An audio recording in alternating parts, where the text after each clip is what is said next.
First off, just here with Swift Current's Mayor, Bridal, and we'll be touching on a number of subjects today. I guess first off, let's look at the COVID numbers and the vaccines in the area. Obviously, no vaccines yet, but the COVID numbers are only at 2 as of this afternoon. So obviously positive signs there, but not so positive signs on the vaccine front.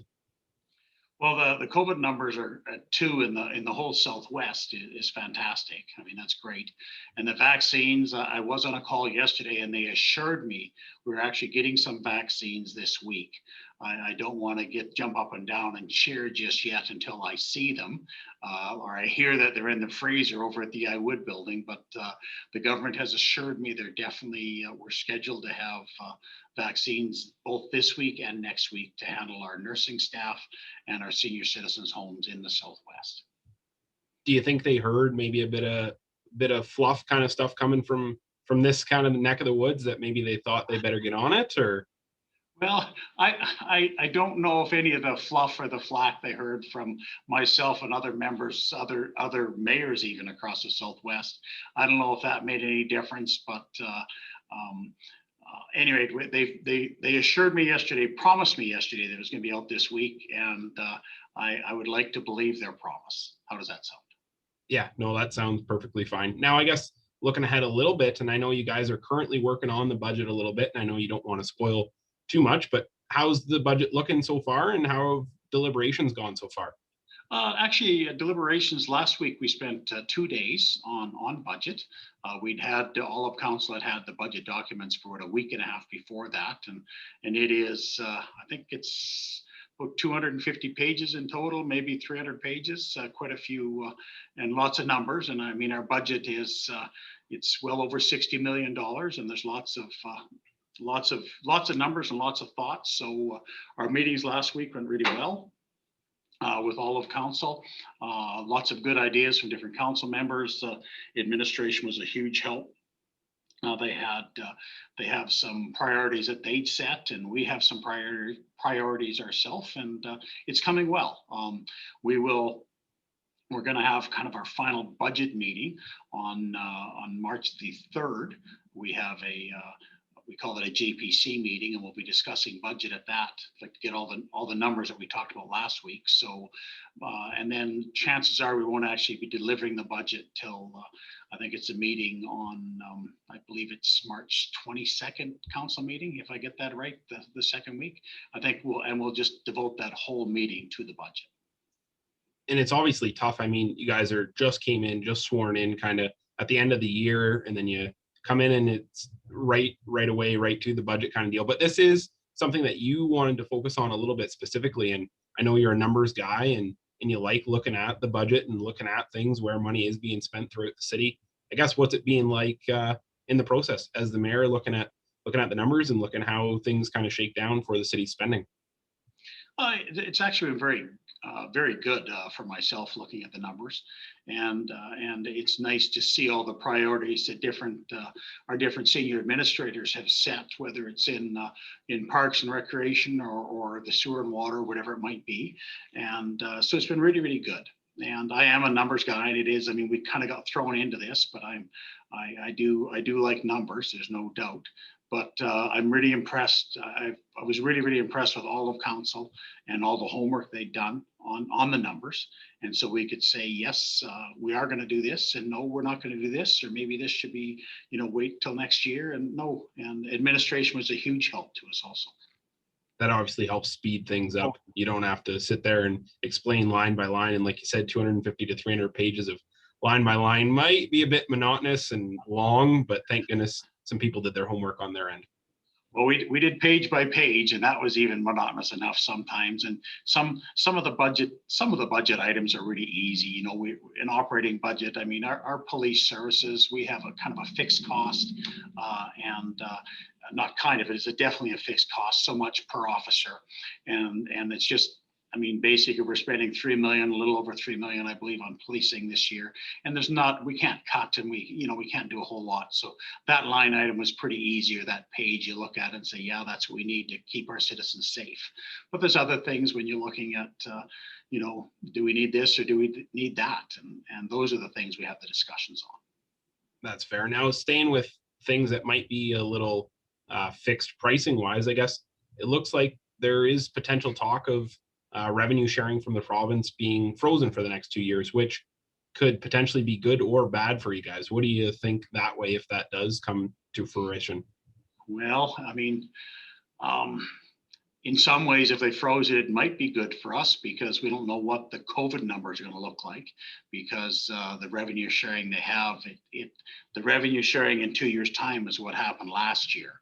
And so if last year during COVID, if the PST, if not as many things were bought and not as much provincial sales tax was paid, then our revenue sharing would be down. So if they froze it at today's rate, it might be better for us. But I mean, the long and the short of it is, if I could use that term, is the government will do whatever they feel like doing, and we will have to deal with the consequences. No different than when we're getting our vaccines. A few weeks back, we were all promised we were getting them, we were all excited, and then that didn't happen. And like I say, I was assured it was going to happen this week. So I would like to believe them. And with this revenue sharing, whatever they decide to do, we as the municipality have to accept it because it is the money that they're collecting. And the revenue sharing the way it is right now, I believe it's a good system, how that the province is set up, that the SAS party is set up for all the municipalities. And so I'm very happy the way it's been going. So I guess that's a good way to look at it. You can control the things that you can control and don't worry about the things that maybe you can't control. You can just hope kind of a little bit on those things, but you don't want to get too fixated on the things that, like I said, you can't really control. So no, I mean, we can make comments. Like I commented about the vaccines publicly and that I wanted to see our nursing staff and our senior citizens protected, but I couldn't change their mind. I could just comment on it. And the same with this, with the revenue sharing, I can't change their mind. I could give them what I think they should do, but we will have to wait. And to be perfectly honest, the province has been treating municipalities, I believe, very fairly. So municipal, I mean, with the sharing of finances. now I know we're just coming out of a cold snap a bit, and it doesn't look like spring or winter. I know it's starting to slowly warm up, but it might start to look like a bit of spring this weekend, it sounds like. But I guess what lies ahead for the city in the springtime and the summertime? What are you hoping to see? What's the city got planned, kind of stuff?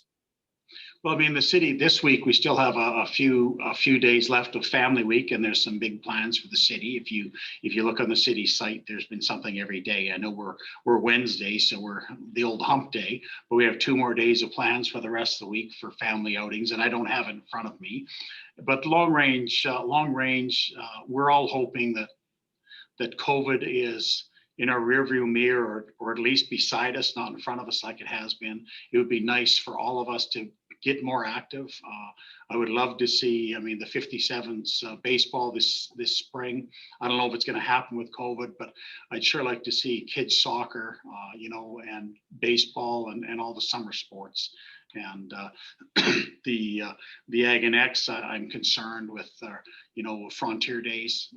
We're concerned with that. The plans are still being made, but I know I'm pretty sure we're not going to have a midway this year. And that's just with COVID, it's not going to happen. So looking forward to the future, I would hope that all of the citizens of Swift Current will be able to get out and enjoy the nice weather once it does come, because it's still not here. It was still like minus 23 this morning. Come on. It's February. It should be like, -2 +5, not minus 23. Yeah, and it sounds like we might get that this weekend, but yeah, the last 10 days or so have been a slog, maybe to say the least. I think that's to say the least. That is, I mean, when you get to February, we came through January and I'm thinking, oh, we've made it. And then February hit and we had that minus 33, 34 wind chills pushing minus 50, 51, 48. And it was just unfit for man or beast, as the saying goes. I like that saying, actually, to be honest. I've never heard it, but I do like it. But looking at, I guess the one positive note is the 57s have they've almost finalized their roster. So it does look like they have some plans to hopefully play, like you said, as long as all the cards kind of fall into the deck. And it would give some entertainment to people in town to potentially make it out. And then if that's going on, hopefully the minor ball and minor soccer, like you said, is also going on. And kids can get back into their programs that they normally do. Yeah, we're all hoping for that. I mean, I can't imagine what kind of a party we're going to throw this summer, or this fall, if COVID is actually in our rearview mirror. I think as a community, we should find some reason to have a great party and just enjoy each other. And maybe it's the credit union picnic in the park or something. I mean, I'm just looking forward to a time when I can go and be with my friends and colleagues and see them out. And we all are. Yeah, it'll be nice once we get back to normal, whatever that looks here, hopefully shortly. And once these vaccines start rolling through town, it could look a little more normal than sooner rather than later, right? Oh, I believe so. Once we start getting vaccinated, when that second, the province announced how they're going to hand out the vaccines for the second quarter here, April, May, June, I believe. Once that gets out, I think we're going to see quite a difference. There's no doubt.